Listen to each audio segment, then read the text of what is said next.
الحمد لله نحمده ونستعينه ونستغفره ونؤمن به ونتوكل عليه ونعوذ بالله من شرور أنفسنا من سيئات أعمالنا من يهده الله فلا مضل له ومن يضلله فلا هادي له وأشهد أن لا إله إلا الله وحده لا شريك له وأشهد أن محمدا عبده ورسوله أما بعد فأعوذ بالله من الشيطان الرجيم بسم الله الرحمن الرحيم قاف والقرآن المجيد بل عجبوا أن جاءهم منذر منهم فقال الكافرون هذا شيء عجيب أإذا متنا وكنا ترابا ذلك رجع بعيد قد علمنا ما تنقص الأرض منهم وعندنا كتاب حفيظ بل كذبوا بالحق لما جاءهم فهم في أمر مريج أفلم ينظروا إلى السماء فوقهم كيف بنيناها وزيناها ما لها من فروج والأرض مددناها وألقينا فيها رواسي وأنبتنا فيها من كل زوج بهيج تبصرة وذكرى لكل عبد منيب ونزلنا من السماء ماء مباركا فأنبتنا به جنات وحب الحصيد والنخل باسقات لها طلع نضيد رزقا للعباد وأحيينا به بلدة ميتا كذلك الخروج كذبت قبلهم قوم نوح وأصحاب الرس وثمود وعاد وفرعون وإخوان لوط وأصحاب الأيكة وقوم تبع كل كذب الرسل فحق وعيد أفعينا بالخلق الأول بل هم في لبس من خلق جديد بارك الله لنا ولكم في القرآن العظيم ونفعنا وإياكم بالآية وذكر الحكيم إنه تعالى جواد كريم مليك رؤوف رحيم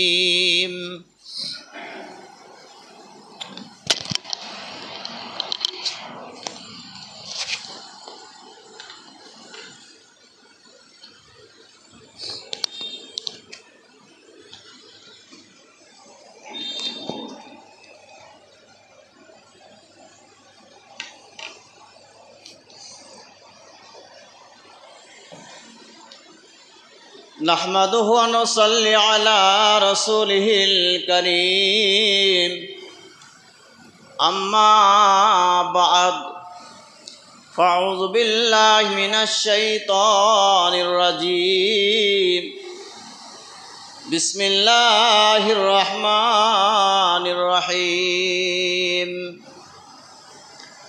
إن الذين آمنوا وعملوا الصالحات أولئك أصحاب الجنة هم فيها خالدون وقال رسول الله صلى الله عليه وسلم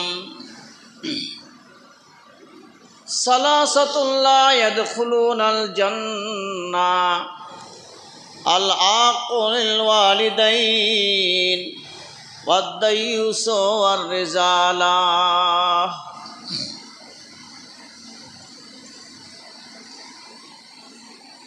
बात थोड़ी सी हो बयां गोशे दिल सबको लगाना चाहिए भला करे तो भला होगा बुरा करे तो बुरा होगा कोई देखे या ना देखे अल्लाह तो देखता होगा मुअज्जज़ सामिर इकराम समस्त प्रशंसा हामद साना तारीफ से एक अल्लाह तबारक ताआलार जन्नो जे महान अल्लाह आमादेरके समस्त काजकर्म छेड़े दिए जामे मस्जिदे नामाजेर उद्देश्ये आसार तौफिक दान करेछेन सेई जन्य तारे हामद साना सकलेई पाठ करी अल्हम्दुलिल्लाह।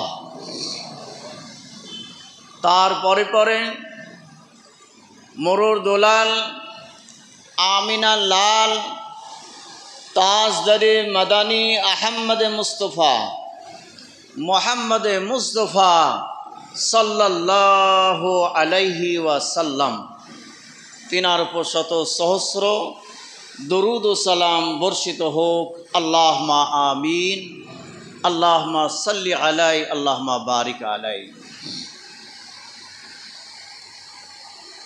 आज के आपनादेर सम्मुखे जे विषयटा तुले धरब सेटा हलो कयेक श्रेणीर मानुष एमन आछे जे पापेर कारणे दुनियातेई तारा नगद शास्ति पाय परकाले तो शास्ति आछेई दुनियातेई शास्ति पेये जाबे एमन किछु पाप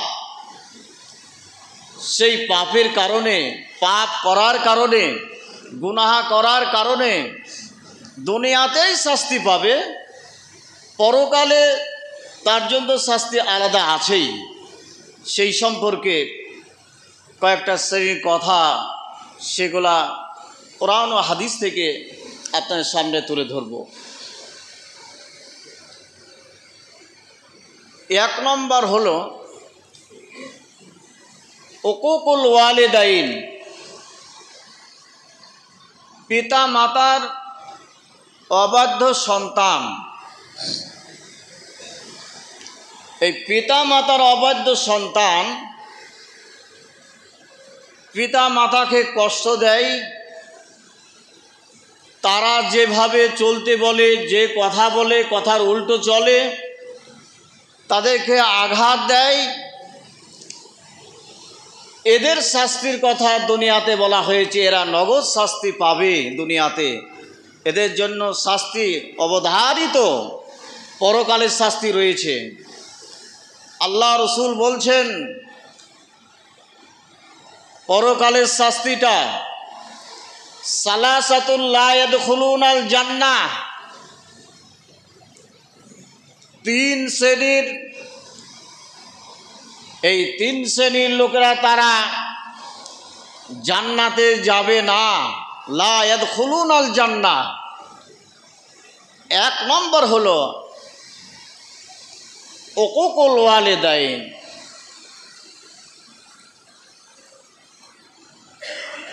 যারা পিতা মাতার নাফরমানি করলো। দুই নম্বর হলো দায়ুস। দায়ুস বলা হয় নিজের স্ত্রীদেরকে, মেয়েদেরকে, বৌমাদেরকে ঠিক শরীয়তের পথে চালাতে পারে না, তারা শরীয়তের বাউন্ডারির বাইরে চলে। এই মালিকটা হলো দায়ুস, আর এর জন্য জাহান্নাম। ওয়ার রেজালত, এমন নারী আছে যারা পুরুষের বেশভূষা, পুরুষের পোশাক, এক কথায় পুরুষের মতন তারা চলাফেরা করে। আমার এই দুটো টপিক নয়, টপিক হলো আল আকুলিল ওয়ালিদাইন, অবাধ্য সন্তান। এই সন্তান দুনিয়াতে নগদ শাস্তি পাবে। পিতা মাতাকে যারা শাস্তি দেয়, কষ্ট দেয়, তারা নগদ শাস্তি দুনিয়াতে পাবে। জুরাইজ, আপনারা এর আগে শুনেছেন, জুরাইজ যে এত আল্লাহর ইবাদত বান্দি করত, হয়তো ডিস্টার্ব হবে, আমার ইবাদতে ঘাটতি চলে আসবে, সেই জন্য পাহাড়ের ওপরে গিয়ে আল্লাহ বিল্লাহ একটা ঘর করে সেখানে আল্লাহ বিল্লাহ করত। তার মা তাকে ডাক দিয়েছিল, বেটা জুরাইজ একবার বেরিয়ে এসো। কিন্তু নামাজ পড়ছিলেন, ফরজ নামাজ ছাড়া, তাহাজ্জুদ হোক, সুন্নত হোক, নফল হোক, সমস্ত নামাজ হোক, পিতা মাতা ডাকলে নামাজ ছেড়ে আপনাকে আগে তার জবাব দিতে হবে। কিন্তু জবাব দিল না, মা বদদুয়া করলো। মা যখন বদদুয়া করলো,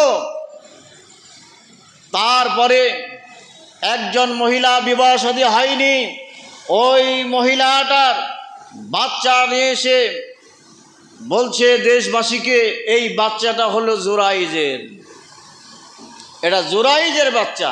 জুরাইজ যে ইবাদত করে, আল্লাহ বিল্লাহ করে।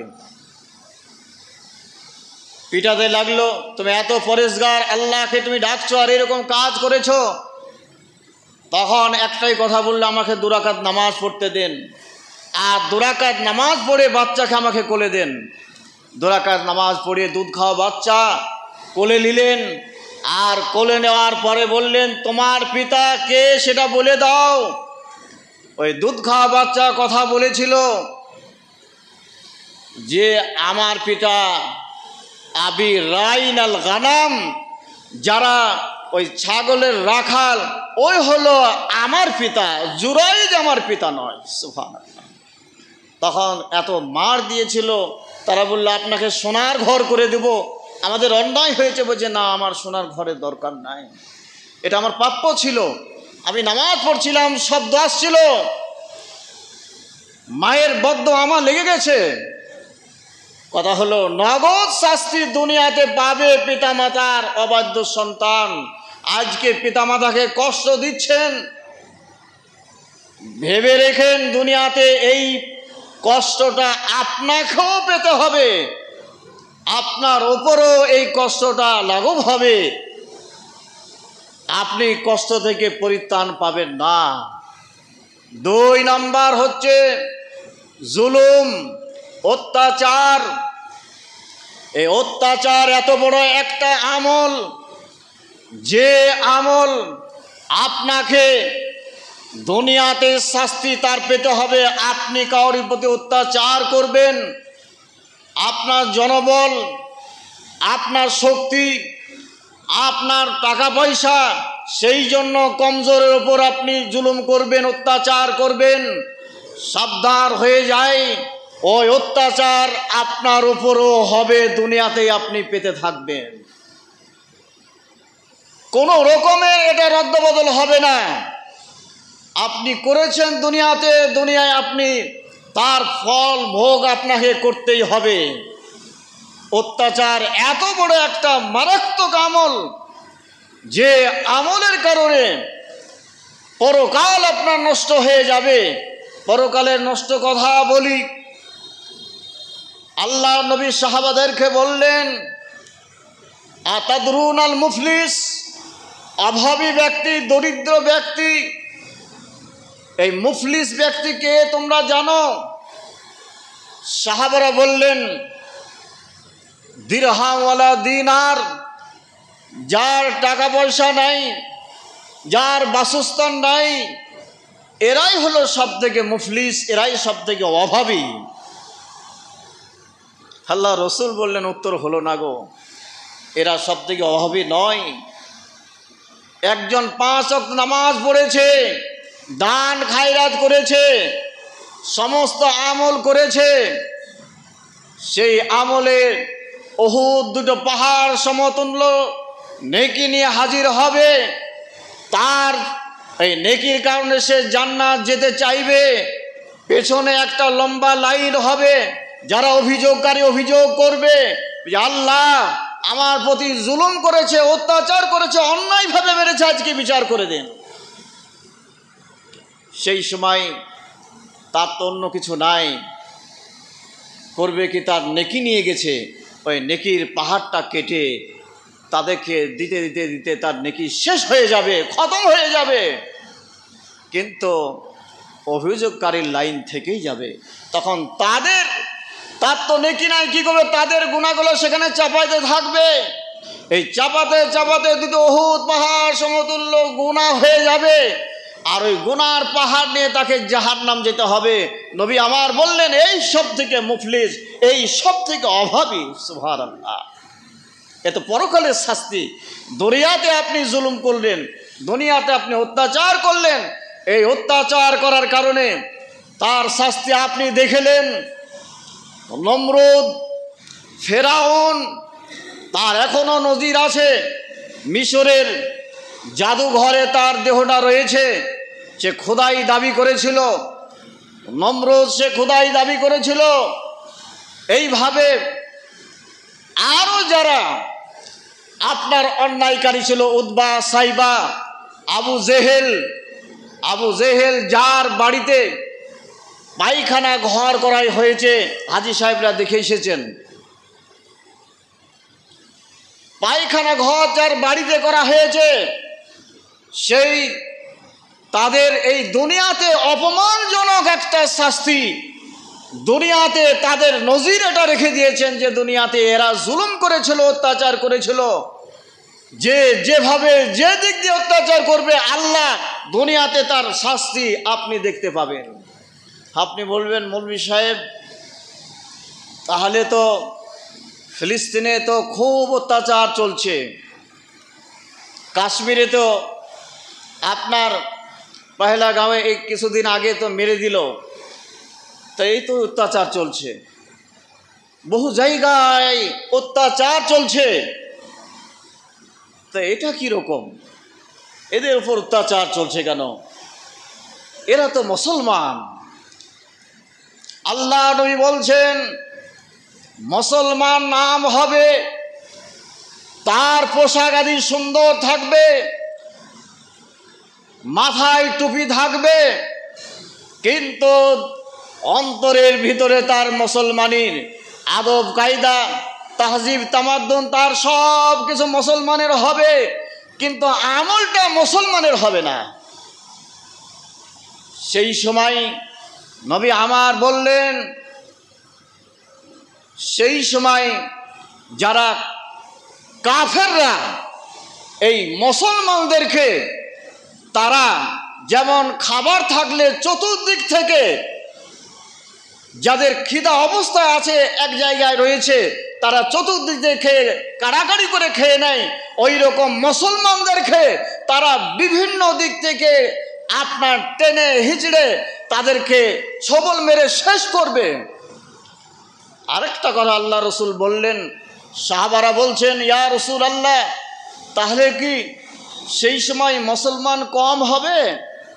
আল্লাহ রসুল বললেন, মুসলমান কম হবে না, লা ওয়ালাকিন্না আনতুম ইয়াউমাইযিন কাসীর, মুসলমান অনেক বেশি হবে, কম হবে না। কিন্তু ওয়ালাকিন্না গুসাউন কা গুসাইস সাইর, যেমন আপনার সমুদ্রে খড়কুটি পড়লে পারে সেই খড়কুটি কেমন কোথায় ভাসিয়ে নিয়ে যায়, ওই রকম মুসলমানরা কাফেরদের মুশরিকদের তাদের খাবার হবে, ভোগের পাত্র হবে। আল্লাহ রসুলকে সাহাবারা বললেন, হুজুর তাহলে এটা কেন হবে, কি কারণে হবে? আল্লাহ রসুল বললেন, হুব্বুদ দুনিয়া ওয়া কিরাহাতিল মাউত, মুসলমানরা তারা দুনিয়ার দিকে মহব্বতটা বেশি করবে, পরকালকে ভুলবে। বা কিরাহাতিল মাউত, আর মৃত্যুকে তারা অপছন্দ করবে। দুটো জিনিস সাহাবে কেরামরা একটা নজির আপনাদেরকে দেখিয়ে দিয়ে গেছে। মাত্র 10 বছর আপনার এইটা 10 বছর পিরিয়ড মদিনায় আল্লাহ রসুল এলেন। সাহাবে কেরামরা গরিব ছিলেন, অভাবী ছিলেন, তবু মদিনার মসজিদের সামনে সোনা বিভিন্ন রকমের দামি জিনিস পড়ে থাকতো, তারা লাথি মেরে মসজিদের ভিতরে ঢুকতো, নামাজ পড়তো, চলে আসতো, সেদিকে তাকাতো না। একটাই কথা যে এদিকটা এই জিনিস তো এই দুনিয়ার লোভ লালসা, এটা আমাকে ভুলিয়ে দিবে, আর আমার উদ্দেশ্য হবে, আমার টার্গেটটা হবে তো আখিরাত, পরকাল। সুবহানাল্লাহ। তাদের এটাই ছিল। দুটো কারণে মুসলমানরা এরকম ধ্বংস হবে। এক, হুব্বুদ দুনিয়া, আল্লাহ রসুল বলছেন দুনিয়াকে তারা ভালোবাসবে। কি মৌলবি, কি হাজি, কি গাজী, কি মুফতি, সবাই দুনিয়াকে আঁকড়ে ধরে থাকবে। আরো হোক, আমাকে চলাফেরার জন্য রুজি রুটি করতে হবে, কিন্তু এমন হবে পরকালকে তারা ভুলে যাবে। দ্বিতীয়ত কিরাহাতুল মাউত, সাহাবারা খুব পছন্দ করতেন, খুশি হতেন যে আমাদের শহীদের মৃত্যুটা যদি হয়, আমার যদি মৃত্যুটা শহীদের হয়, আল্লাহর কাছে আমি সেখানে একটা বড় ইনাম পাবো এইরকম। আর আমি যেতে চাই আল্লাহর কাছে, তার কাছে আমি মৃত্যু হলেই তো তার কাছেই আমি ফিরে যেতে হবে, আর তার কাছেই তো আমি সাক্ষাৎ পাবো। এরকমটা অপছন্দ করতো না মৃত্যুকে। 2 নম্বর, জুলুম, যারা জুলুম করেছে, অত্যাচার করছে, এই অত্যাচার তাদের উপর একদিন না একদিন আসবেই। এই অত্যাচার তারা যে করছে তাদের উপর ফিরে তাদের উপরেই বর্তাবে। 3 নম্বর হচ্ছে আপনার ওজনে ফাঁকি দেওয়া। দুনিয়ায় আপনি নগদ শাস্তি পাবেন। আপনি কার জন্য করছেন ওজনে ফাঁকি দিয়ে? এই ব্যবসা বাণিজ্য আপনি তো মারা গেলে আপনার ওয়ারিশ সূত্রে যারা আছে তারা পাবে। তো এই অবৈধ ইনকাম আপনি কেন করতে যাচ্ছেন? যারা অবৈধ ইনকাম করবে দুনিয়াতে, এই আপনার ফাঁকি দিয়ে, ওজনে ফাঁকি দিয়ে আপনার এরকম কারবার করবে। আল্লাহ রাব্বুল আলামিন কোরআনে বলেন, ওয়াইলুল লিল মুতাফফিফিন, ওয়াইল জাহান্নাম রয়েছে যারা ওজনে ফাঁকি দেয়। আল্লাযীনা হুম, ওজনে যারা ফাঁকি দেয় এদের জন্য ওয়াইল জাহান্নাম রয়েছে। ওয়াইলুল লিল মুতাফফিফিন আল্লাযীনা ইযা তালু আলান নাসি ইস্তাউফুন ওয়া ইযা কালুহুম আও ওয়াজানুহুম ইকসিরুন। যখন ওজন করে নেয় তখন বেশি বেশি করে নেয়, আর যখন ওজন দেয় তখন কম করে দেয়। এদের জন্য জাহান্নাম রয়েছে। তাহলে 3 নম্বর হচ্ছে যারা ওজনে এইভাবে ফাঁকি দিয়ে ব্যবসা বাণিজ্য করছে, তাদের শাস্তি দুনিয়াতে হবে, তাদের মাল বরবাদ হয়ে যাবে, ধনসম্পদ শেষ হয়ে যাবে, খতম হয়ে যায়। আপনি দেখুন অনেক রাজা ধীরাজা অনেক ধনী মানুষ যারা ছিল তাদের অবস্থা কেমন, আর যারা গরিব নিঃস্ব কিছুই ছিল না তাদের গাড়ি বাড়ি কত আল্লাহর দেওয়া, এটা এগুলো আল্লাহর ইনাম। এটা 3 নম্বর। 4 নম্বর হচ্ছে আপনার আমানতের খিয়ানত যারা করে। আমরা হয়তো বুঝি যে আমানতটা হলো আমাকে কেউ 10,000 টাকা রাখতে দিল, ভাই এটা রেখে দেন, 1 ভরি সোনা রাখতে দিলে এটা রেখে দেন, আমার বাড়ির সমস্যা আছে, আমার সময় হবে তখন আপনার কাছে নিব, এটা আমানত আমরা বুঝি না। এটা শুধু আমানত নয়, আমানতের অনেক ভাগ আছে। কথার আমানত আছে, কাজের আমানত আছে, আমানতের অনেক ভাগ আছে। কথার আমানত বলতে আপনাকে আমাকে একজন ভাই বলল যে ভাই এই কথাটা আপনাকে বললাম, এই কথাটা আপনি কাউকে বলবেন না। আর আমি ওই আমানতটা নষ্ট করছি কি, আমি ওই কথাটা অন্যজনকে বলে দিলাম, এটা আমানতের খেয়ানত হলো। কাজের আমানত হলো আমি যে ডিউটি করি, আমার যে দায়িত্ব, সেই দায়িত্বটা আমাকে দিয়েছেন, ওই দায়িত্বটাকে পুরাপুরি যদি আমি না করি তা দুনিয়াতে আমি নগদ শাস্তি পাব। যারা যে কাজে মধ্যে রয়েছেন সেই কাজগুলো যদি পুরাপুরি না করা হয়, আমি গেলাম না মাঠে, কয়েকটা লেবার পাঠিয়ে দিলাম, তারা কিছুক্ষণ কাজ করে আপনার আলে বসে বসে নাস্তা পানি করে খাজকি খেয়ে টিফিন করে পালিয়ে এলো। এটা আমানতের খেয়ানত হলো। মালিক যাক আর না যাক, দেখুক আর না দেখুক, আমার যে ডিউটি, আমার যে দায়িত্ব, যতটা কাজ করা অতটাই আমাকে করতে হবে, এটা আমি খেয়ানত করলাম। স্কুলে চাকরি করছি আমরা, আর এই মাস্টারমশাইরা তারা যদি আমরা ক্লাসে ফাঁকি দিই, সময়কে নষ্ট করি, হয়তো 40 মিনিটের পিরিয়ড আমি সেখানে 15 মিনিট করলাম, 15 মিনিট আমি সময়টা নষ্ট করে দিলাম।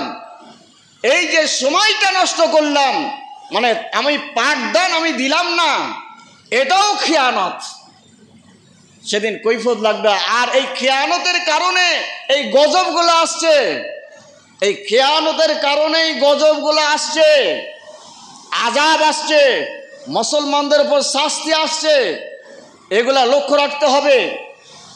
এটা নগদ শাস্তি এরা দুনিয়াতে পাবে, পরকালে তো আল্লাহ রাব্বুল আলামিন এ খেয়ানতকারীদের জন্য আযাব রেখেছেন।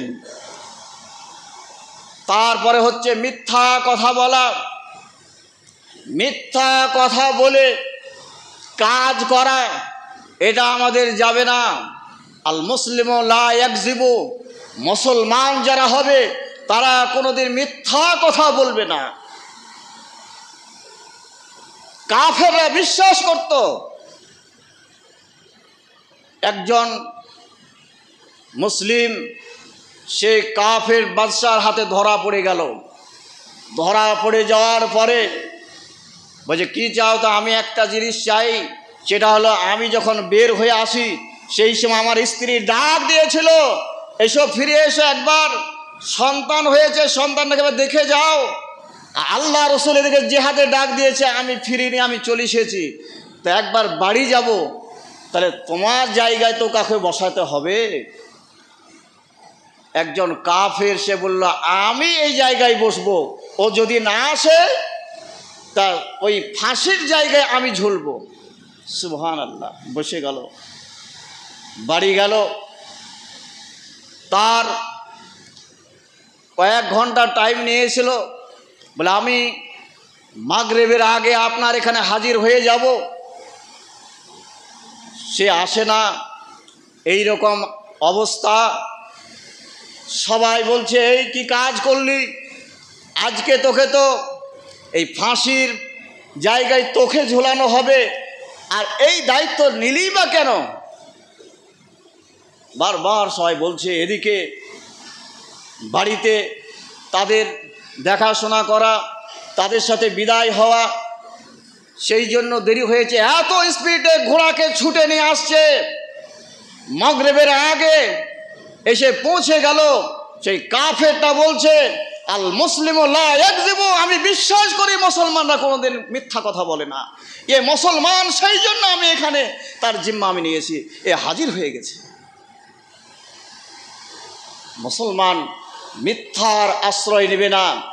বিভিন্ন জায়গায় বিভিন্ন কাজে আমরা মিথ্যা আশ্রয়টা নিই। এই মিথ্যা আশ্রয়টা নেওয়া হবে না। মিথ্যা কথা বললে দুনিয়াতে আপনি লাঞ্ছিত হবেন। দুনিয়া একটা মিথ্যা কথা বলে আপনি ঢাকতে পারবেন না। পরে মানুষ যখন জানতে পারবে যে পুরো মিথ্যুক, আমাদেরকে মিথ্যা কথা বলেছিল, আপনি ফেরেশতাদের কাছে মিথ্যুক হবেন, আল্লাহর কাছে মিথ্যুক হবেন, দেশের মানুষের কাছে, সবারই কাছে মিথ্যুক এই নামটা প্রচার হয়ে যাবে। সেই জন্য মিথ্যা কথা বলা থেকে আপনাকে বাঁচতে হবে। আল্লাহ নবী হুজুর আকরাম সাল্লাল্লাহু আলাইহি ওয়াসাল্লাম তারপরে তিনি বলছেন যে অপমান, কোনো মানুষকে অপমান করা হবে না। সূরা তাহরিমের মধ্যে বলা হয়েছে, কোনো মানুষকে আপনি অপমান করছেন, শুনে নেন। তাহরিমের শব্দ এই রকম যে আল্লাহ বলছেন, কোনো মানুষকে তুমি অপমান করছো, কোনো মানুষকে তুমি ঠাট্টা বিদ্রূপ করছো, উপহাস করছো, জেনে নাও ওর ভিতরে কোনো ভালো গুণটা থাকতে পারে, আর ওই ভালো গুণটা আল্লাহ কবুলও করতে পারেন। সেই জন্য কোনো মানুষকে তুচ্ছ তাচ্ছিল্য, অপমান এটা করা যাবে না। এটা অপমান যদি আপনি দুনিয়াতে করেন, তো আপনি ওই অপমানের এই অপমানিত আপনি দুনিয়াতে অন্য আপনাকে করবে, আপনি অপমান আপনি হবেন, দুনিয়াতে আপনি লাঞ্ছিত হবেন, মানুষে আপনাকে অপমান করবে, পরকালে তো শাস্তি রয়েছে। যাই হোক, দুনিয়াতে নগদ শাস্তি যারা পাবে, কোরআন ও হাদিস থেকে আরও অনেক শ্রেণী ছিল, সময় শেষ, এখান থেকে শেষ করছি। যেগুলো আলোচনা করা হলো এগুলো থেকে আমাদেরকে বেঁচে থাকতে হবে, দূরে সরে থাকতে হবে। আর যে কারণে আল্লাহ রসুল বললেন যে আযাব গজব নেমে আসে, মুসলমানদেরকে যেমন ভোগের পাত্র পেয়েছে সবাই, যেদিক থেকে হোক আপনার তারা টেনে হিঁচড়ে কামড়াচ্ছে, খাচ্ছে, তুলে ধরছে, খড়কুড়ি যেমন দাম নাই, ভেসে চলে যায়, তার কোনো অস্তিত্ব নাই, ওজন নাই, ওই রকম মুসলমানকে এরকম ভাবছে। দুটো কারণে যেটা বললাম, হুব্বুল দুনিয়া বা কেরাহাতুল মউত, এ দুটো জিনিসের কারণে দুনিয়ায় আমরা আসক্ত হয়ে গেছি, দুনিয়ায় লোভ লালসা বেশি চলে এসেছে, আর পরকালকে ছেড়ে দিয়েছি। বা কেরাহাতুল মউত, আর মউতকে আমরা অপছন্দ করছি। এ থেকেও আমাদেরকে বেঁচে থাকতে হবে। আল্লাহ আমাদেরকে বুঝার এবং সেই মোতাবেক আমল করা তৌফিক দান করেন। আল্লাহুম্মা আমিন। ইবাদাল্লাহ রাহমাকুল্লাহ, ইন্নাল্লাহা ইয়ামুরু বিল আদলি ওয়াল ইহসান ওয়া ইতাইজিল কুরবা ওয়া ইয়ানহাল ফাহশাল মুনকার ওয়াল বাগী ইয়া'izukum লাআল্লাকুম তাযকুরুন। ওয়া লা যিকরুল্লাহি তাআলা আউলা আযza ওয়া জাল্লু ওয়া তাম্মু ওয়া হাম্মু।